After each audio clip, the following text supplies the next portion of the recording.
Today, I'm going to show you the most valuable tool that I have in the studio that is not a computer app. So let's get started.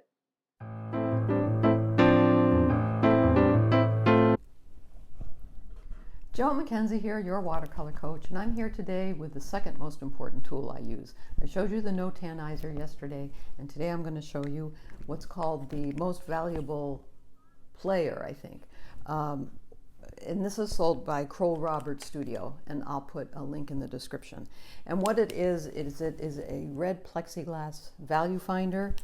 It also comes with a mirror and this format finder. I tend to not use this very much, and I don't use the mirror as much as I should, but I do use the value finder all the time. Not as much as I used to, because when you start using a value finder, you'll find after a while your eye gets better. So why do you need a value finder, especially if you have the no tannizer, which was described yesterday? Well, the reason for this is because it allows you to make, this is more about color in some ways than it is about value and about mixing color.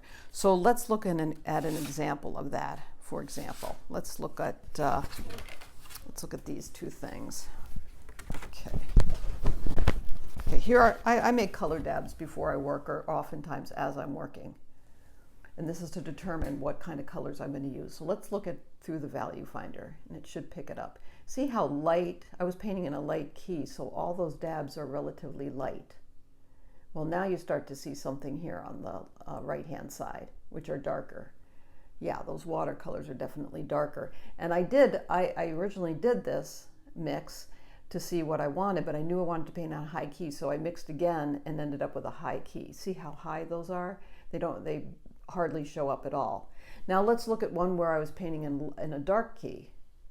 There they show up right away, even the light ones. And once again. Now compare the darks, if you can, compare the darks on this card to what are the darks on this card. You can pretty much see through the value finder, and it's harder to see with the naked eye, that this dark blue is much darker than this dark blue.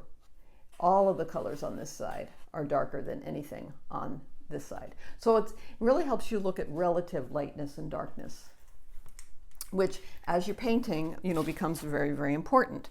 So the no tannizer that I explained yesterday works really well in order to give you this, a planful map. This is the first step in painting a painting for me, would be putting in my darks. This doesn't always apply. Sometimes I paint from my lights to my darks, but you can see that this is all relatively dark. So the next stage would be to put in the midtones and finally the lights.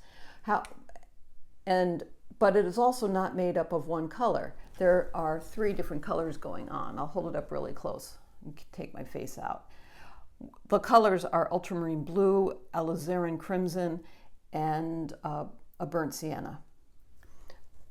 And what I do is I place them near each other. I don't rub them, and you end up with an overall color that looks like a dark red, hopefully, because that's going to be the side of a house.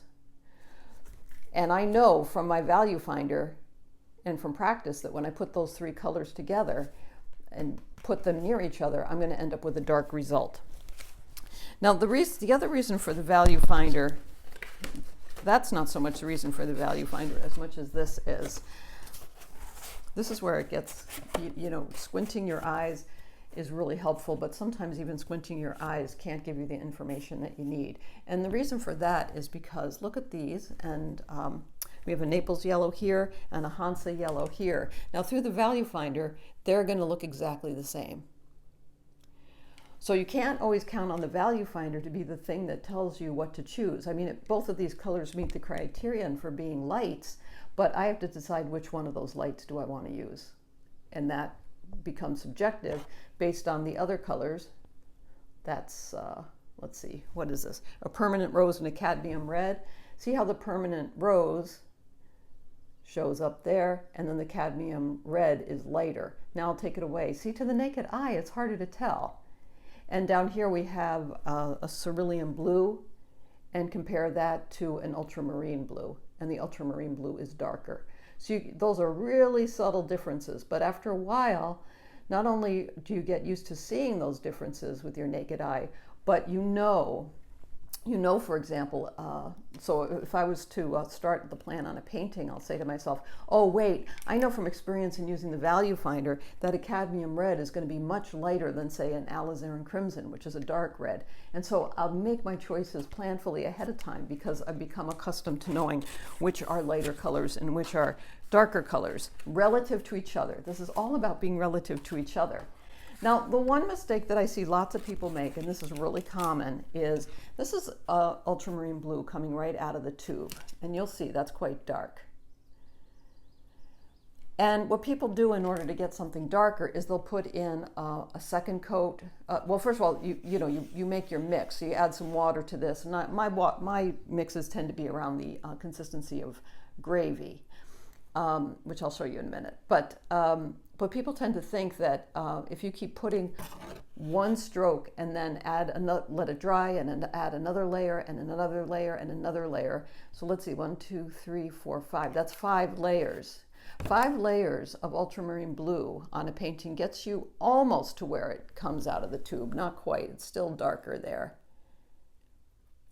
But you really can't accomplish your task of getting something darker by putting on this many layers. I mean, you can, but if that's what you need to do, it might have been better to pick something like a Prussian blue instead. And if you use a value finder over time, you already know that a Prussian blue is always going to be darker than an ultramarine blue. And an ultramarine blue is always going to be darker than, say, a cerulean blue. So you sort of start to have like a whole file system in your head of colors relative to other colors. Now, one more thing to go over is consistency. I think this is the thing that really plays with people. I mean, besides finding value, when you take color out of a tube, that's an ultramarine right out of the tube. And you're not going to get a stronger color than the way it comes out of the tube. No matter how many layers you put down, that's the color you're going to end up with ultimately. You're not going to get darker than what's from the tube.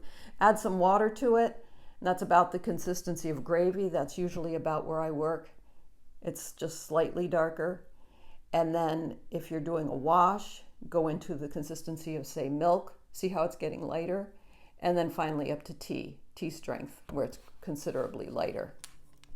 But that would be true for all the colors. For all the colors, if you were to make a chart like this, you would have what comes out of the tube all the way up to tea, and you can see the range of what your different watercolors will do depending on how much water you add to them, which might be a helpful chart to have. I'm not sure. I tend to not really have charts. I only have one chart that I've made of greens because I live in Vermont and it's an extremely green state for 6 months of the year, and I needed to find a variety of greens. Otherwise, paintings look extremely flat because everything is green.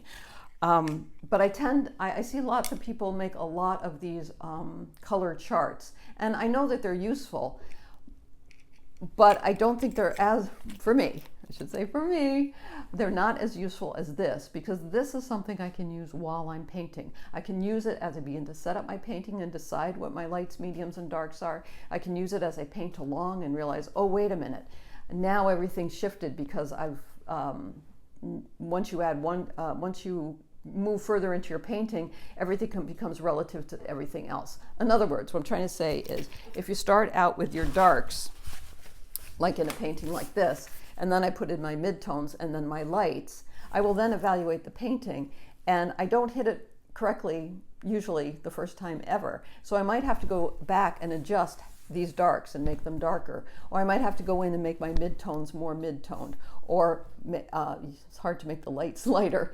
So one way to make the lights lighter would be to make adjustments to your midtones and your darks. So if I know that I want to put something in very dark that's right here, and I want it to be as dark as the red that I put in the house, I will use my value finder to make color dabs until I find a dark that matches what's here, so that I stay true to my original plan, which was that these were going to be my darks. It allows me to be consistent. And I think what happens a lot of times with beginning painters, or me as an intermediate painter, or sometimes me as an experienced painter, is I'll get near the end of a painting and it's not quite where I want it to be, and I will start to panic. Art fear, art anxiety will take over. And if I'm not disciplined, I will just Well, I'll go into, like, if I know I need a dark, I'll go into Prussian blue or indigo and, get my moment of satisfaction by putting my dark in there, but it wouldn't have been done planfully. And let's say that indigo or that Prussian blue was something that I hadn't used up until that point. It's going to look weird because it hasn't been incorporated into all the other mixes in the painting. So I try to avoid that immediate gratification because it never works. It never works. It always looks discordant with everything that came before. So what I'm really saying, and I make no money from this or anything like that, but people ask me about this a lot. This is called the most valuable tool or something like that from Kroll Roberts Studio, where there are lots of great videos you can watch. But any red piece of plexiglass will do. The reason I like this is because it goes around my neck, so it's always with me at all times. But I know some people have bought pieces of plexiglass from Etsy or from their, get someone in the lumber yard to cut a piece for you, which costs, I don't know, it'll cost less than $5 for something like that. I think this tool now costs about $30. So it's not cheap. But really, really helpful. And also this does not have to be red. I've seen some people use a green one. But anyway, a green value finder or a red value finder will neutralize the color. Neutralizes the color so that you can see the value clearly. So that's what this is all about. And when you see me using it or making those color dabs in my demos, that's what I'm doing. I'm constantly making those dabs and then checking with the value finder. Although now I don't use a value finder nearly as much because my eye has gotten better. But every once in a while I'll get to a place in a painting and I'll say to myself, I really do, I say this out loud, I'll say, is that darker than that? Or is that the same? Or especially if I'm mixing a neutral meaning a brown or a gray from my mixes, I have to check and see. Let's say I want a neutral midtone. I got to check and see that against the other colors that I've picked that I already know are midtones. So it's a great tool. So that's my tip for the day. Remember to keep the whites of your paper white, your paints wet, mass for value, mix for color. If you have any questions, please let me know and I'll answer them for you. And I'll see you next time. Bye-bye.